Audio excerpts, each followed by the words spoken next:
الله يا شيخ أين السعادة؟ يا أخي سؤالك عظيم. أين السعادة؟ شوف، هذا الجسد خلق من طين، واضح؟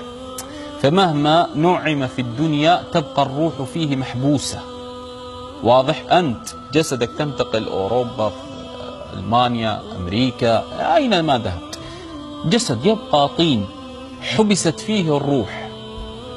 سعادة الجسد ليس كسعادة الروح أبدا. سعادة الجسد أحيانا تأتي بالمال، أن تأتي بالطعام، أن تأتي بالأولاد إلى النهاية. الروح لها عالم مستقل، عالم الغيب، لا تسعد إلا بالأنس بمن خلقها، بمن خلقها وهو رب العزة.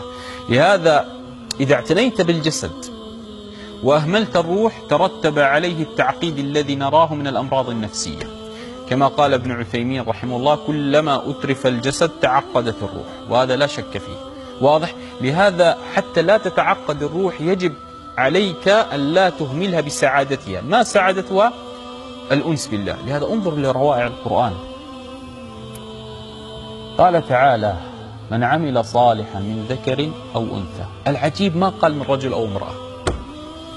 يا أخي انظر القرآن، ما قال من رجل أو امرأة، قال من عمل صالحا من ذكر أو أنثى. لماذا لم يقل من رجل أو امرأة؟ قال العلماء: لأن الأطفال لو عملوا صالحا الله عز وجل سيجعلهم سعداء، حياة طيبة سيرزقهم حتى الأطفال. فقال تعالى: من عمل صالحا من ذكر أو أنثى وهو مؤمن، شرط، فلنحيينه، ماذا قال؟ حياة سعيدة. لا يا شيخ، ليس سعيدة، حياة طيبة. لماذا لم يقل سعيدة؟ لأن الدنيا لا سعادة فيها، ليست كاملة السعادة، فأحيانا يعتريك الهم. لكن لماذا قال طيبة؟ لأنه ربما يصيبك الهم لكنك نفسك هذه تطيب بأن تقول لا حول ولا قوة إلا بالله، تقول إنما أشكو بثي وحزني إلى الله، تقول حسبي الله ونعم الوكيل، فتطيب نفسك بهذا، واضح؟ وهذا دلالة على أنه لا سعادة في الدنيا.